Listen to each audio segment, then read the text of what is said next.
Bismillahirrahmanirrahim. Assalamualaikum warahmatullahi wabarakatuh. Waalaikumsalam. Yang terhormat Ustadz Habib Firsin, Ustadz Dr. Syahran, dan para hadirin partisipan di dalam satu acara yang luar biasa ini. Satu tradisi yang dimulai karena situasi COVID dan ternyata audiennya lebih daripada kalau kita adakan dalam suasana offline. Ini luar biasa, saya dengar sampai 2.000 pesertanya. Hadirin sekalian, saya mendapatkan satu tema yang itu sesuai atau sama dengan judul buku saya, Mishkat, ya. Refleksi tentang liberalisasi, westernisasi, dan Islam. Tapi saya ingin memulai sebuah pendahuluan pada hari ini yang berkenaan dengan apa itu Barat. Karena selama ini banyak orang yang salah paham, yang salah paham itu menolak mati-matian, yang salah paham satu lagi fanatik mati-matian. Ini yang perlu kita luruskan. Pertama, bahwa Barat itu bukan sebuah tempat geografis ternyata. Barat itu adalah sebuah peradaban. Sebab Australia tidak di barat, kemudian Kanada di utara. Ya, tapi kenapa mereka tetap menyebut Australia adalah barat? Gitu ya. Itu satu pemahaman yang selama ini salah.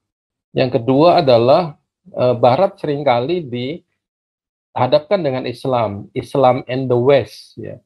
Ini satu klasifikasi yang tidak benar ya, karena Islam is religion, the West is civilization.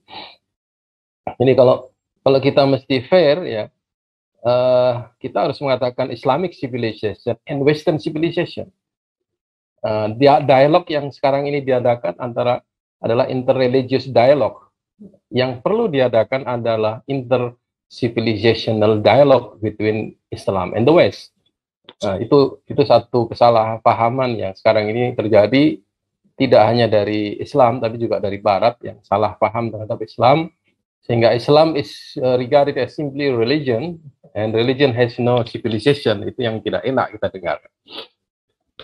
Jadi Barat adalah sebuah peradaban yang memiliki worldview. Nanti saya definisikan di sini. Nah, masalahnya kenapa mesti kita bahas Barat ya? Karena selama sekarang ini sampai beberapa abad belakangan ini, kolonialisme berasal dari Barat ya.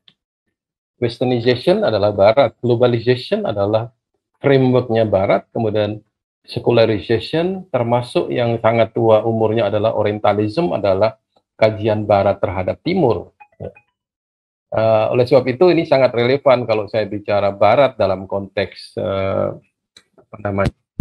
Triple IT ya, karena Triple IT adalah sebuah international program of Islamic thought ataupun international program that focus on Islamization on contemporary knowledge. Pertanyaannya adalah why Islamization is necessary? Karena the problem of Western civilization, of course. Ya, di situ sebabnya mengapa kita perlu sebuah proses mengadapsi dan mengadopsi peradaban Barat untuk dimasukkan ke dalam ranah peradaban Islam. Oke, itu urgensinya. Jadi kalau berbicara Barat, kita harus meletakkan dalam konteks itu. Jangan kemudian berpikiran bahwa kita ini orang yang menikmati teknologi Barat. Ya. Kenapa kita mesti mengkritik orang-orang atau bangsa yang telah memberikan kita manfaat yang besar dalam kehidupan kita? Nah, orang kemudian menyebut dengan sangat kasar, itu munafik. Dia pikir.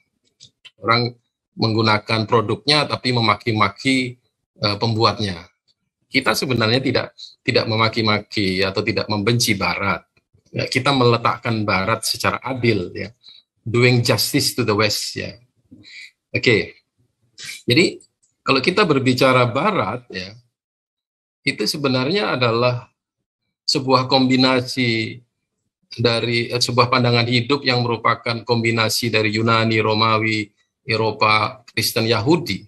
Maka definisi Profesor Naqib Al-Attas sangat tepat sekali di sini, ya, bahwa Barat adalah campuran dari peradaban Yunani kuno yang dikawinkan dengan peradaban Romawi, disesuaikan dengan elemen kebudayaan bangsa Eropa, terutama Jerman, Inggris, Prancis.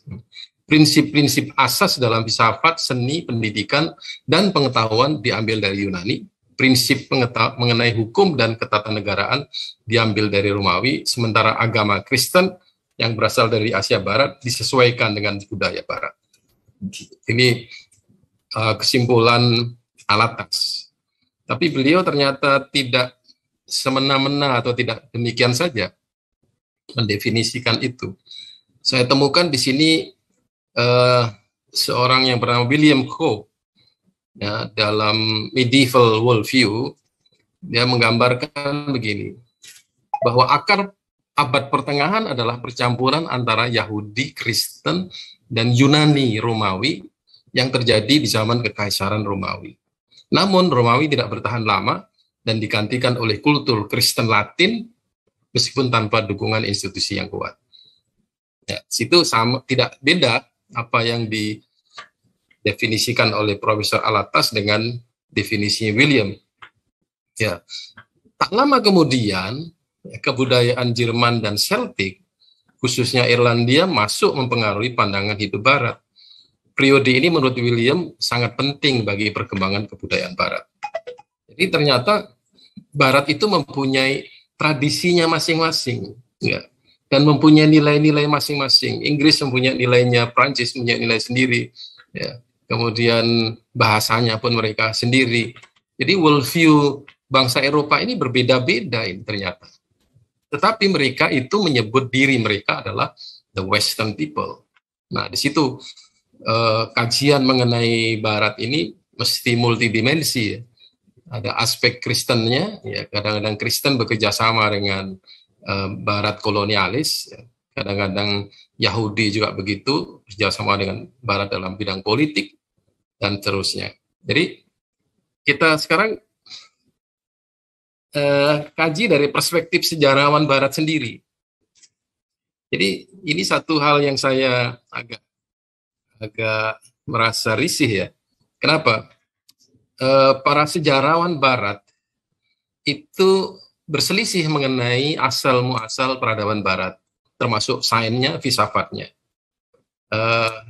Para sejarawan saya bagi menjadi tiga. Ya. Pertama, sejarawan yang menganggap Barat berasal dan bermula dari Yunani. Kemudian yang kedua, Barat berasal dari Yunani, tapi tidak bermula dari sana. Bahasanya yang agak dibuat berbeda, gitu. Kemudian Barat tidak mengambil dari Yunani, tapi melihat ke belakang, look back to the Greek.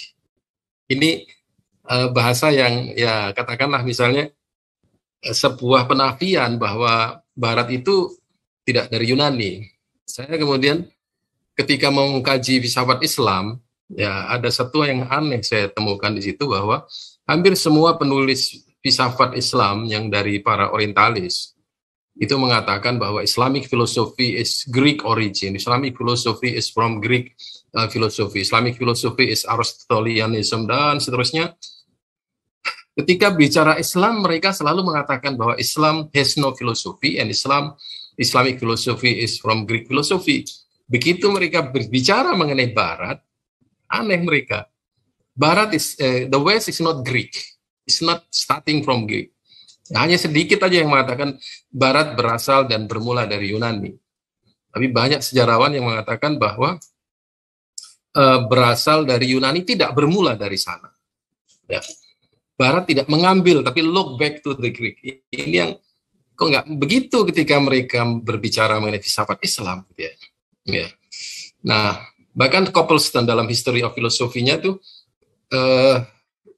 membuat satu statement yang menarik, ya, mengenai persamaan-persamaan Jadi para filosof, para penulis filsafat Islam itu selalu mengatakan bahwa there are similarities between Farabi and Plato, similarities between Ibnu Sina and Aristotle dan sebagainya ya.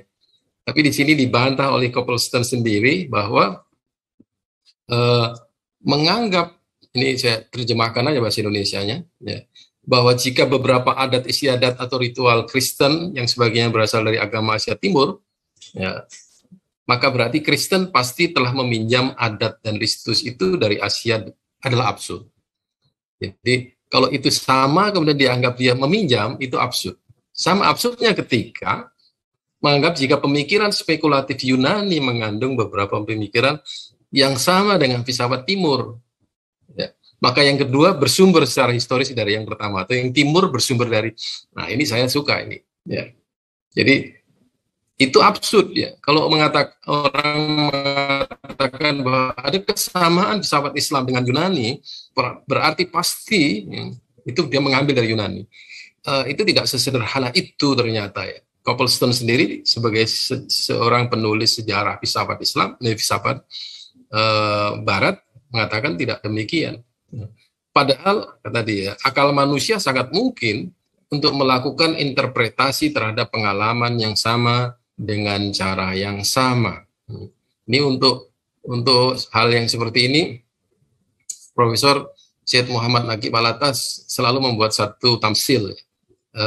Ada seorang pelukis yang melukis sebuah tempat yang sangat indah. Ya. Kemudian lukisan itu disimpan dalam museum. 1 abad kemudian datang pelukis baru yang melukis pada tempat yang sama. Kemudian dia melukis lebih baik dari pelukis yang pertama. Ketika para pengunjung museum itu melihat ya, 2 lukisan yang hampir sama, pengunjung mengatakan bahwa pelukis yang kedua adalah meniru pelukis yang pertama. Nah, hal yang seperti inilah yang terjadi dengan ketika Islam ya menggambarkan dunia ini, menggambarkan peradaban ini seakan-akan kita dianggap menjiplak dari Yunani, padahal kita sendiri mempunyai potret yang berbeda mengenai filsafat Islam dan mengenai ilmu pengetahuan dan lain sebagainya. Jadi Barat itu kalau kita terima bahwa dia berasal dari Aristotle, ya oke lah ya. Barat kuno adalah Aristotelianisme ataupun Plotinus, ya, atau Neoplatonisme. Barat ke-8, abad ke-3 sampai 8 Masehi, ya, abad ke-8 abad kebangkitan, abad ke-8 sampai ke-11 dianggap abad pertengahan. Nah, abad pertengahan inilah sebenarnya dianggap juga sebagai abad kebangkitan Barat. Ya. Di sini seorang penulis sejarah abad pertengahan Barat, ya, George Holmes mengatakan bahwa abad pertengahan atau Middle Age atau Medieval adalah permulaan kebudayaan Barat atau peradaban ini, ya, atau peradaban Barat tercipta dari periode ini.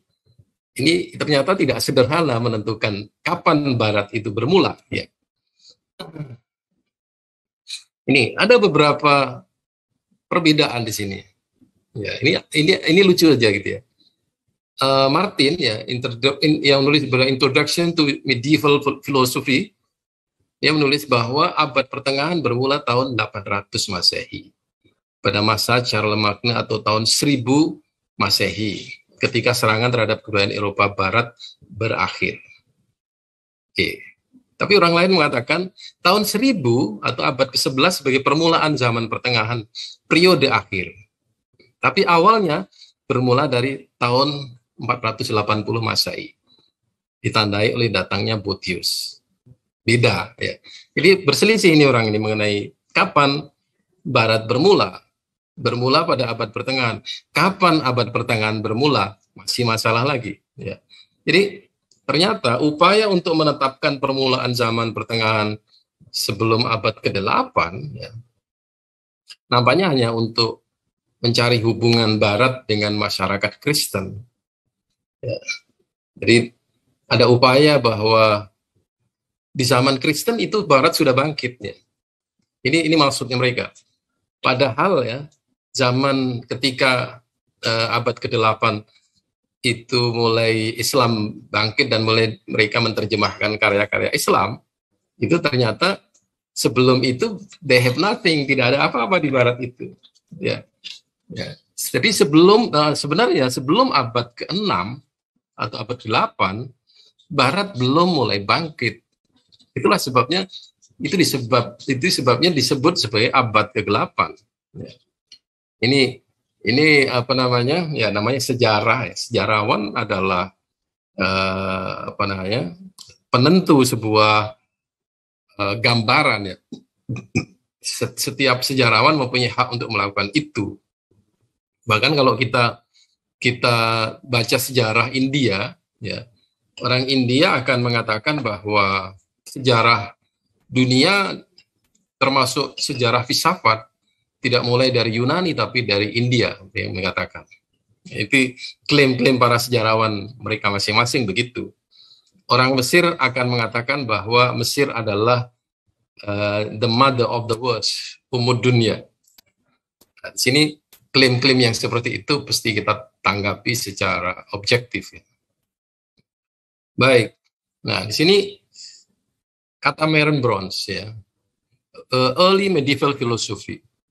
Ya, pada abad ke-8 khususnya di awal abad ke-6, Kristen telah menyebar keluar dari tanah kelahirannya Palestina ke Eropa, Mesopotamia, Kaukasus, Nubia, Abyssinia.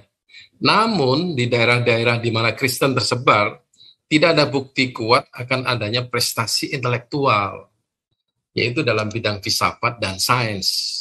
Ini kata mereka ini. Meskipun waktu itu, yakni abad 3-5, banyak cendekiawan Kristen yang menguasai filsafat Yunani, tapi filsafat Yunani hanya diserap ke dalam diskursus teologi saja. Maka dari itu, apa yang dianggap filsafat pada masa itu menurut Merton bukanlah filsafat, tapi teologi. Nah, itulah sebabnya kontribusi para padri Kristen ya, terhadap perkembangan filsafat abad ke-8, abad pertengahan di Barat dianggap sangat minim.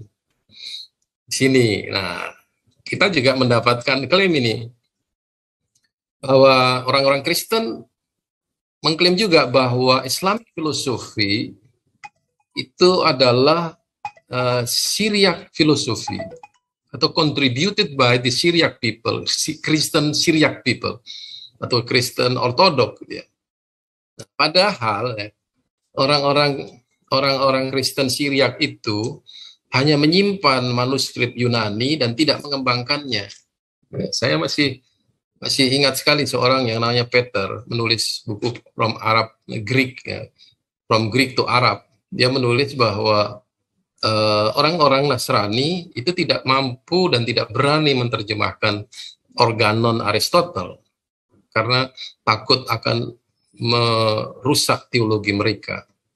Berarti orang Islam lebih berani mengkaji filsafat Yunani dan elemen-elemen asing daripada orang Kristen. Karena apa? Karena Islam itu adalah agama yang terbuka dan mengajarkan kita untuk berpikir. Ya.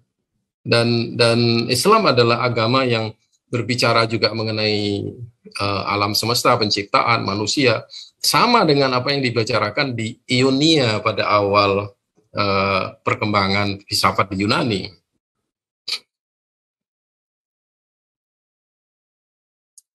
Ya, ini pernyataannya lagi dia. Jika abad pertengahan dianggap sebagai akar kebangkitan Barat, maka mestinya pada abad ini ya, terdapat segala sesuatu bagi persiapan kebangkitan itu. Ya. Tapi menurut William Koch tadi, ya, dalam bukunya The Medieval Worldview, Yunani kuno masih tetap dianggap sebagai inventor terbesar bagi kebudayaan Barat dibanding yang lain. Berarti Barat tidak mempunyai apa-apa. Dan Barat pada waktu awal kebangkitan abad pertengahan adalah didominasi oleh Kristen.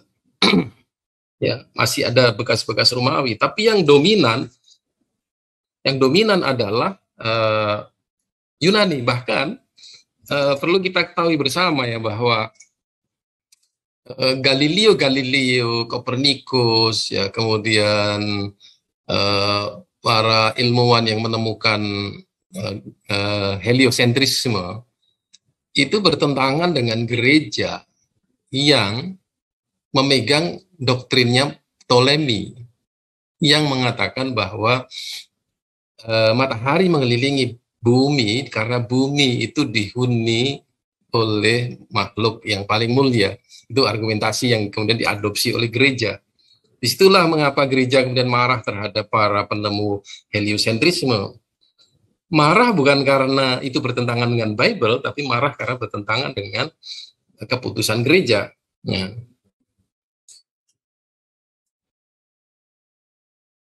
Ya, aspek seni, sastra, sejarah, demokrasi, filsafat, termasuk filsafat politik, etika, ilmu-ilmu yang misalkan dalam ilmu-ilmu alam atau natural sciences masih berasal dari Yunani pada waktu itu. Oke, ya. Nah, semua warisan Yunani yang terpenting disumbangkan pada abad ke-8 adalah pemikiran dua filosof besar, Plato dan Aristotle. Nah, yang menerjemahkan Plato dan Aristotle ke dalam bahasa yang lebih mudah dipahami adalah para filosof Muslim. Ini nanti kita lihat bagaimana Muslim berperan dalam hal ini ya. Ya. Tapi dan di sini yang saya tadi sebutkan bahwa masalahnya adalah baik pemikiran Plato maupun Aristotle tidak diketahui masyarakat Barat abad pertengahan secara langsung. Dari mana mereka tahu itu? Terjemahan Boethius terhadap sebagian karya logika Aristotle tahun 500 Masehi tidak diketahui oleh masyarakat Eropa. Nah, dari abad ke-8 hingga abad ke-12. Ya, kalau kita ingat bahwa Islam setelah wafatnya Nabi abad ke-7 sampai jatuhnya Baghdad adalah abad ke-12 dan 13. Ya. Mereka tahu itu pada abad 8 hingga 12, berarti tahu dari dari terjemahan orang-orang Islam. Nah, di sini Ibnu Sina ya abad 8 sampai 12 ya. Kita ceklah Ibnu Sina hidup tahun berapa itu.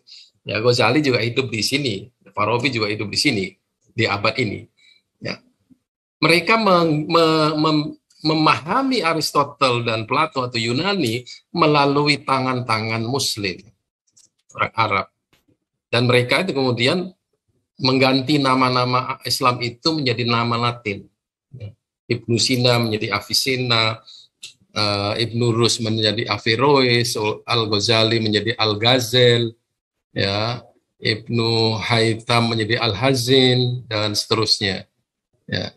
Mereka tidak sadar bahwa mereka telah mengganti nama-nama itu sehingga tidak semua orang Eropa tahu bahwa mereka Muslim.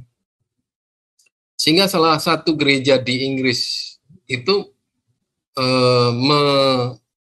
mengikuti pandangan Ibnu Sina mengenai masalah teologi dan lahirlah Avicennian Church.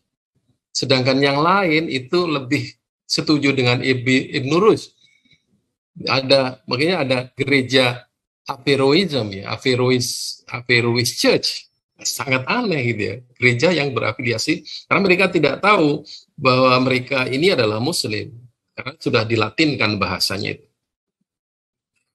Nah, sekarang dari mana Barat pertengahan bangkit menjadi peradaban sains? Kita lihat sekarang tadi periodisasinya Barat itu di sini ya. Barat kuno, kemudian pertengahan itu adalah dominasi Romawi, ya. Kemudian zaman modern itu tahun 1500 ke atas sampai 1700. Ya, kemudian masuk abad postmodern. Nanti kita akan bedakan sekilas saja lah supaya tidak terlalu rumit-rumit ya. Ya, bagaimana mereka sampai ke situ?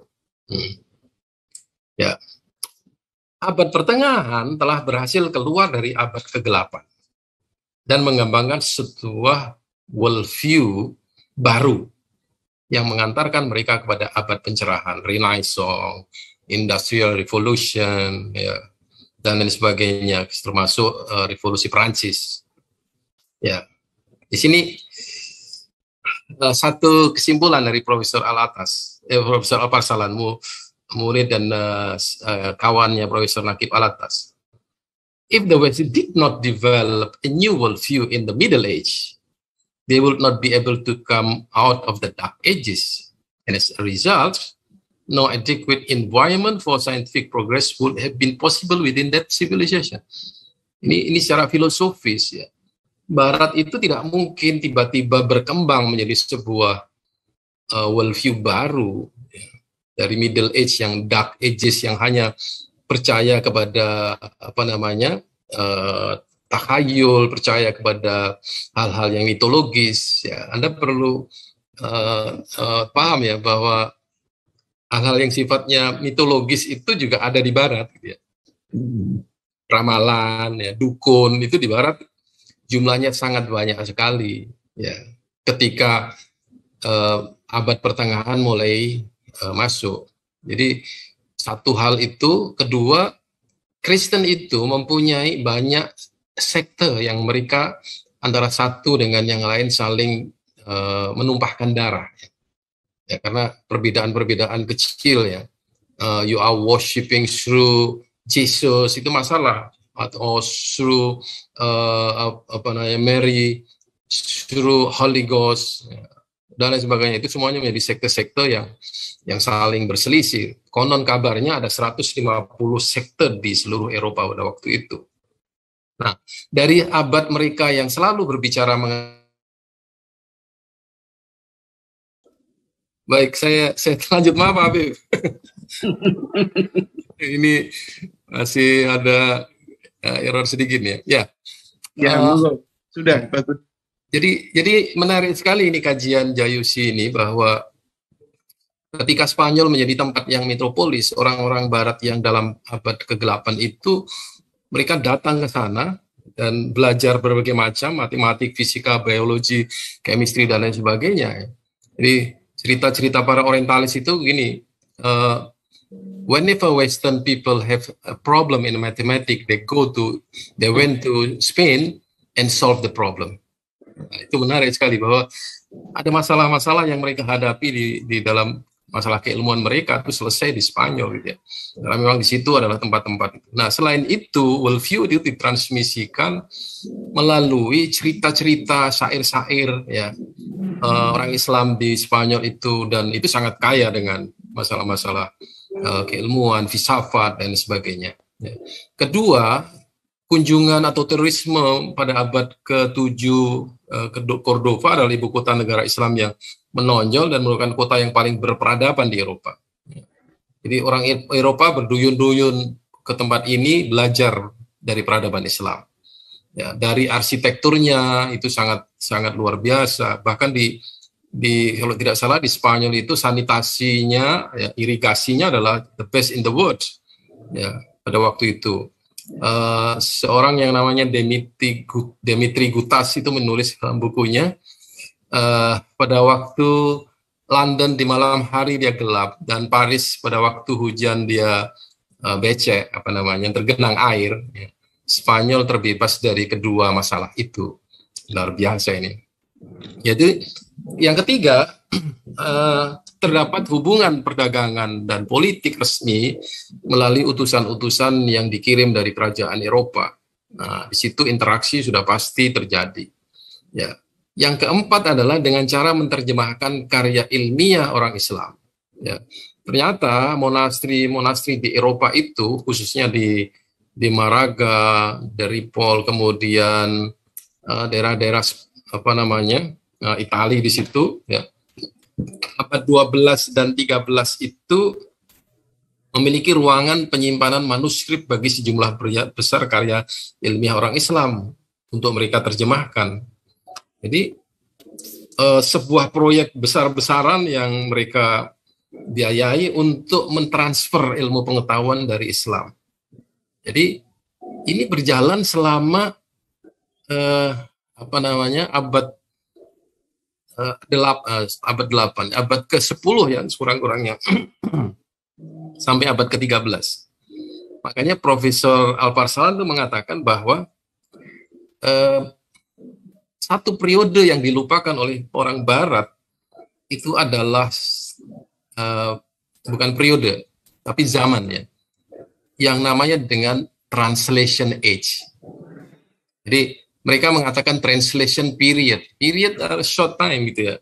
Tapi kalau kita sudah bicara dark age itu berabad-abad. Nah ternyata 3 abad mereka menerjemahkan karya Islam, abad ke-10 sampai abad ke-13, dan mereka tidak menyebutnya sebagai translation age.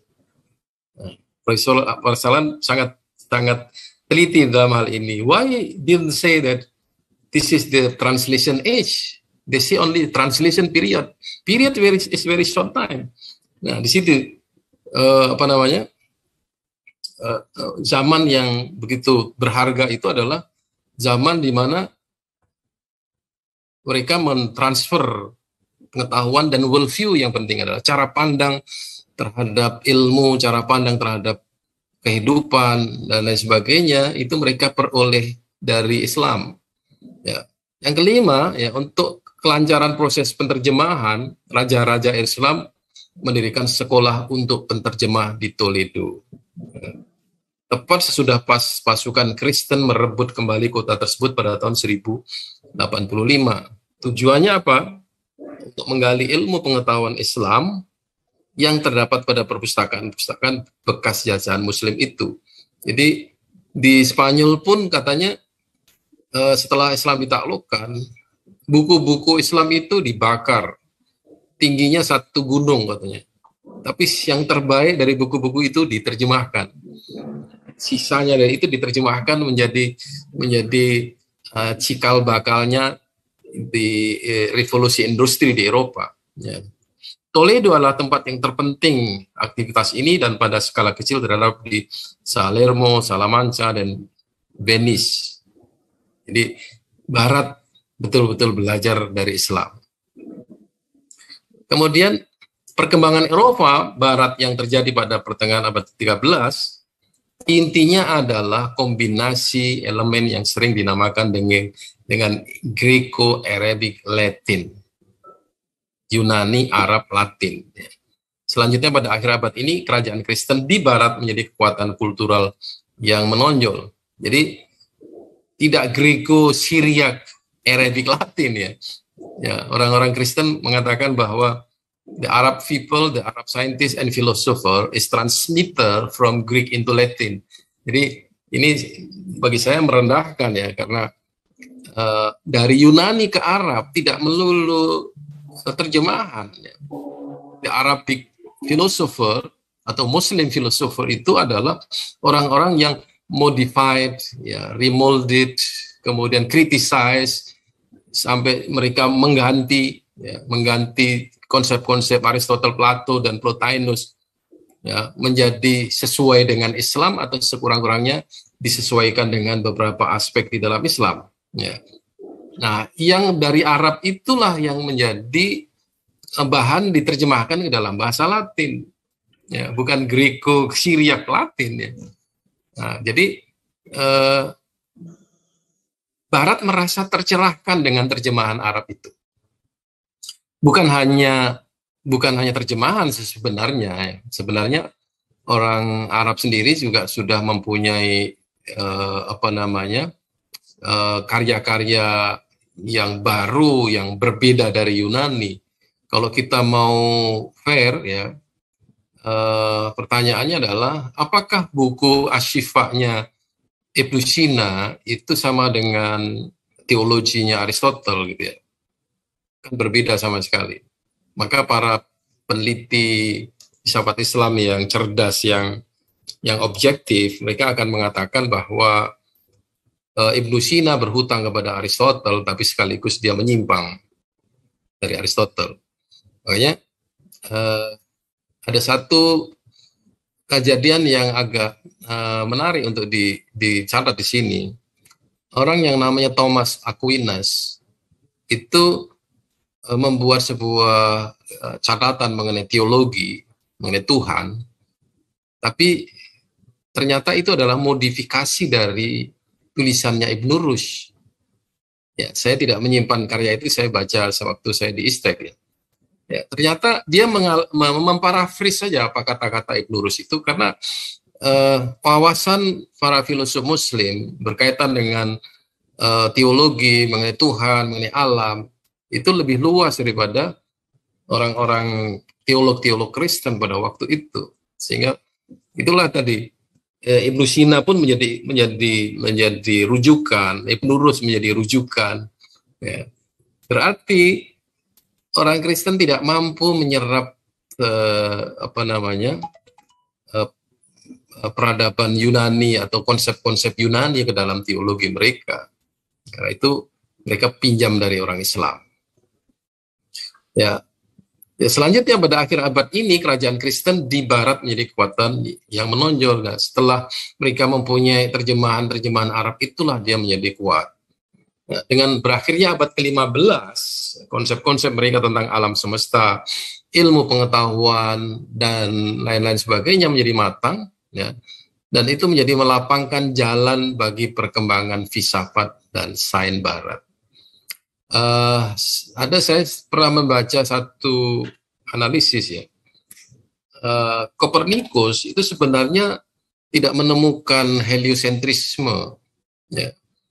Ternyata sebelum dia mendeklarasikan sebuah konsep heliosentrisme, dia telah membaca karya astronominya Ibnu Shatir yang telah diterjemahkan ke dalam bahasa Latin. Jadi di sini tidak fairnya para penulis Barat itu. Ya, mereka mengklaim tapi nama Islamnya dibuang, Ibnu Shatirnya dihilangkan.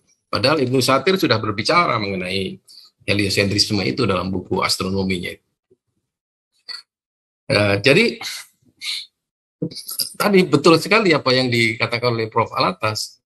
Ya, peradaban Barat itu merupakan fusi kultur, filsafat, nilai, aspirasi Yunani dan Romawi dicampur dengan Yahudi dan Kristen, kemudian dikembangkan dan dibentuk oleh Latin, Jerman, Celtic, Nordik.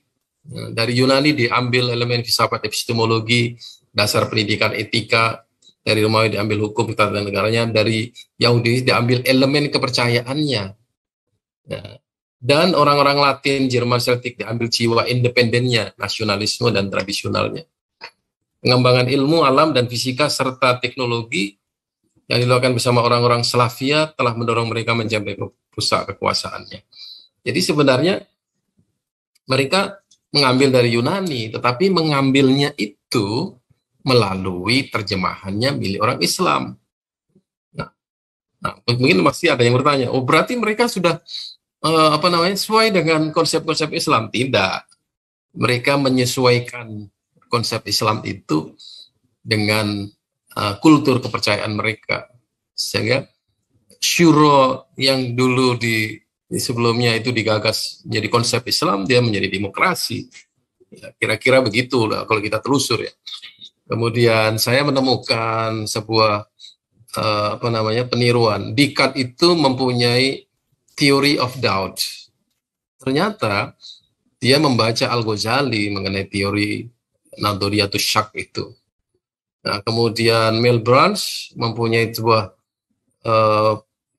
konsep mengenai causality itu, dia mengatakan persis dengan yang dikatakan Ghazali bahwa the relation between cause and effect cannot be proven empirically. Ghazali mengatakan hal yang sama, bahwa hubungan antara sebab dan akibat itu tidak bisa dibuktikan secara empiris. Banyak hal yang saya rasa orang-orang Barat itu meniru Islam gitu ya. Ya, Alatas juga menegaskan di sini bahwa Islam memberi sumbangan sangat penting kepada kebudayaan Barat dalam bidang ilmu pengetahuan dan dalam menanamkan semangat rasional dan keilmuan. Ini yang tadi ditransfer melalui kultur di Spanyol itu. Namun ilmu pengetahuan juga semangat rasional keilmuan telah dibentuk ulang agar sejalan dengan kultur Barat. Ini Jadi sudah terjawab pertanyaannya kan. Sehingga semuanya menyatu dan bercampur dengan elemen yang lain membentuk ciri dan wajah kebudayaan Barat. Jadi Islam sudah dibaratkan. Jadi kalau seandainya kita sekarang mengambil dari Barat, kita perlu sebuah proses lagi, yaitu proses mengislamkan. Itulah yang sekarang menjadi tugasnya Triple IT dan apa namanya program Islamisasi itu. Nah, Barat kemudian berkembang menjadi Barat modern yang sudah mempunyai doktrin sendiri dalam masalah keilmuan, punya ideologi sekularisme, rasionalisme, dikotomi, desakralisasi, tidak lagi berpijak pada metafisika, nah, berpikirnya pragmatis, empiris, itu Barat modern.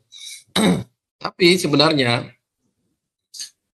Barat modern itu adalah Barat yang masih menggunakan reason atau logic untuk mencari dan menemukan kebenaran. Meskipun kebenaran itu masih sangat parsial karena menghilangkan agama. Ya. Nah, liberalisme, rasionalisme, kebebasan dan persamaan pluralisme adalah inti modernisme, itu kata John Locke. Ya. Jadi pluralisme juga sudah ada pada waktu itu. Sekarang kita lihat sekarang orang Amerika mendefinisikan mereka itu Barat itu dengan ciri seperti ini. Ya. Cirinya Barat adalah sistemnya demokrasi, mempunyai tradisi hukum, bahasanya Inggris, agamanya Kristen, ya, kemudian menjunjung filsafat sebagai sebuah bidang yang selalu dibicarakan, mempunyai seni dan sastra, ya, mengembangkan musik, kemudian menggunakan ethic of Protestantism. Mereka mempunyai basic belief, ya. It's not necessary belief in religion, ya, tapi belief in freedom, equality, individualism, kapitalisme dan sebagainya. Mereka sudah menyatakan ini, gitu ya. Kalau kita misalnya we don't agree on music, we don't agree on your philosophy, we don't agree on your religion, ya, itu kita menjadi salah, gitu ya. Jadi kenapa kita mesti harus setuju dengan freedom, equality, individualism? Barat adalah peradaban yang conceptually very different from Islam, sangat berbeda dengan Islam. Nah, sekarang ketika masuk Barat modern yang postmodern, ketika diawali dengan doktrin Nietzsche yang disebut dengan nihilisme. Nihilisme itu adalah penafian kebenaran, ya, nihil dari kebenaran. Kemudian karena tidak ada kebenaran atas nama Tuhan atau yang berkaitan dengan Tuhan, berarti di dunia ini tidak ada kebenaran absolut, maka tidak ada otoritas, kan? Ya. Orang posmo itu anti otoritas. Nah, otoritas itu membentuk struktur, kan, biasanya. Makanya orang posmo anti struktur. Maka kemudian mereka menyebut dirinya adalah post strukturalism. Ya, kemudian karena semuanya adalah sama, maka yang menjadi domainnya peradaban Barat postmodern adalah equality. Semuanya serba equal. It's not different between scholar of religion and scholar of science, misalnya. Ya, kemudian equality berkembang lagi menjadi bagian dari gerakan feminisme, akhirnya menjadi gender equality. Equality berkembang juga dalam bentuk politik yang disebut dengan demokrasi. Equality kemudian berkembang menjadi religious pluralism, karena all religion is equal. Ya, itulah sebenarnya saling berkaitan antara satu dengan yang lain. Satu hal yang perlu dicatat di sini bahwa postmodernism itu mementingkan language, ya. Dia tidak lagi berpijak kepada logik, maka doktrinnya adalah dekonstruksionisme atau against logocentrism, ya. Jadi mereka tidak lagi menggunakan logik. Maka kebenaran itu bagi posmo itu dipertanyakan. Tapi di dalam modernisme kebenaran itu dicari dan dirumuskan. Ya, di sini bedanya. Karena orang Pusmo tidak memahami, tidak mengenal kebenaran absolut. Ya, all are true. Semua adalah benar atau semuanya salah bagi mereka ini. Jadi apa yang digunakan Barat untuk mencari kebenaran adalah language. Ya. Jadi language ini adalah everything is text, gitu ya mereka bilang. Ya, everything is language. In every language is subject to interpretation. Nah, semua adalah bahasa, tapi bahasa harus diapakan? Diterjemahkan lagi. Ya, berarti di situ bahasa menjadi sangat relatif, ya, tergantung kepada siapa yang menggunakan. Maka di zaman sekarang ini sangat masuk akal seandainya kita orang Islam ini diberi makna-makna baru dari sebuah diskursus politik, agama, dan lain sebagainya yang makna itu kita perebutkan. Ya. Kenapa? Language. Ya. Kita tidak bicara the truth, tapi kita bicara language. Seperti kata moderate, ya. Moderat. Ya. Kata moderat itu kata-kata yang kita perebutkan. Bagi orang Barat, saya baca itu definisi para peneliti Barat mengenai moderate Muslim itu apa? Ya, mereka mengatakan moderate Muslim adalah the Muslim who are against Syariah. Wah, ini sangat ekstrim. Satu lagi, moderate Muslim are those who are not angry when we insult the Prophet. Kalau kita menghina nabinya, dia nggak marah, dia moderat. Ya. Kemudian moderate Muslim adalah Muslim yang menerima demokrasi, humanisme, pluralisme, feminisme, LGBT dan lain sebagainya. Jadi definisi ini dia buat, kemudian dia launching, dia sebarkan melalui media. Ya. Orang yang tidak menerima demokrasi, tidak menerima pluralisme adalah tidak moderat. Kita berebut makna di situ. Inilah sekarang zaman kita adalah zaman ini. Jadi semuanya serba relatif, tidak ada yang absolut. Di sini tantangan kita. Ya, nah, mereka sendiri mengatakan ini Huntington ya. Perbedaan antar peradaban tidak hanya real tapi mendasar. Perbedaan dibeda-bedakan antara satu dengan yang lain oleh sejarah, bahasa, kultur, tradisi, dan terpenting adalah agama. Nah, di situ ya, dia menghadap-hadapkan Barat ataupun apapun dengan agama. Ya. Kemudian masyarakat berbeda peradaban akan memiliki pandangan yang berbeda dalam soal hubungan dengan Tuhan, manusia, individu, kelompok, warga negara, orang tua dan anak, suami istri, hal yang berkaitan dengan kebebasan dan otoritas. Ya. Ini worldview-nya itu di situ. Civilization itu ini sebenarnya. Dan inilah yang kemudian dia sebut dengan perbedaan itu nanti akan menghasilkan clash of civilization. Ya. Kemudian dia katakan proses demodernisasi ekonomi dan perubahan sosial di seluruh dunia telah memisahkan masyarakat dari identitas lokalnya dan juga melemahkan negara bangsa sebagai identitas. Nah, sekarang nasionalisme sudah tidak lagi seperti dulu. Ya. Karena apa? Yaitu karena kita mengalami westernisasi, globalisasi, dan lain sebagainya. Ya, kita sudah terbiasa dengan musik-musik dari Amerika, dari Eropa. Ya. Kemudian kita juga sudah biasa dengan makanan-makanan Western. Ya. Di kebanyakan tempat di dunia, agama telah mengisi identitas yang semakin melemah ini dalam bentuk gerakan yang kemudian dijuluki fundamentalis. Ini analisis yang menurut saya sangat parsial, ya. Dan itu mengarah kepada Islam. Jadi nasionalisme hilang, kemudian sukuisme hilang, yang mengisi adalah agama, ini menurut saya. Gerakan ini terdapat dalam Kristen Barat, Yahudi, Buddha, Hindu, dan juga Islam. Tapi sebenarnya yang paling penting adalah Islam itu.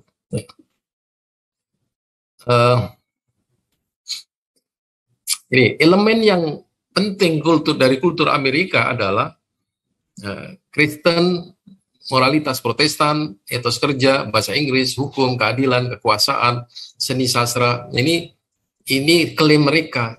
Jadi kalau if you are American, you have to accept this, ya, elemen, ya, di situ. Itu menunjukkan bahwa Anda mendeklarasikan Anda berbeda dengan kami. Kenapa Anda katakan bahwa kalau kami berbeda, kami tidak moderat? Ini yang nggak masuk akalnya di situ kan. Bahkan di sini yang penulis yang namanya Pipa Norris ini yang mensurvei perbedaan antara Islam dan Barat. Dia bilang bahwa perbedaan Barat dan Islam adalah tentang demokrasi, bukan demokrasi tapi tentang seks. Ya, ini ada bahasa-bahasa feminisnya. Mereka menjadi terpisah ketika mereka bersikap terhadap perceraian, aborsi, kesetaraan gender, hak gay, sehingga tidak menjanjikan demokrasi di Timur Tengah. Di situ dia mulai masuk LGBT-nya di situ. Di Barat, generasi mudanya semakin liberal dalam soal seks, sementara dunia Islam masih tetap menjadi masyarakat yang paling tradisional di dunia. Bayangkan, dia bandingkan seks di Barat itu lebih maju daripada seks di dunia Islam. Apa maksudnya ini? Berarti kalau kita tidak mempunyai tradisi seks bebas, kita ini tidak maju gitu ya. Ini pandangan yang sangat parsial sekali ya. Ada sebuah survei yang menyatakan Islam dan Barat memiliki perbedaan yang tajam. Sudah jelas perbedaan itu. Tapi kenapa kemudian Barat ini ingin masukkan paham mereka ke dalam Islam? Islam seperti ideologi liberalisme dan komunisme memiliki nilai moralitas dan doktrin politik dan keadilan sendiri. Ya. Dan ia tak pernah menjadi tantangan demokrasi liberal. Ini kata Fukuyama. Dunia Islam dalam jangka panjang akan tampak lebih lemah menghadapi ide liberal, sebab selama setengah abad yang lalu liberalisme telah memukul banyak pengikut Islam yang kuat. Itu yang bisa saya sampaikan. Kajian yang sederhana, tapi ini saya kira penting untuk awal dari wacana nanti yang akan dikembangkan mengenai liberalisme, sekularisme, dan lain sebagainya. Terima kasih, Dr. Sahran. Assalamualaikum warahmatullahi wabarakatuh.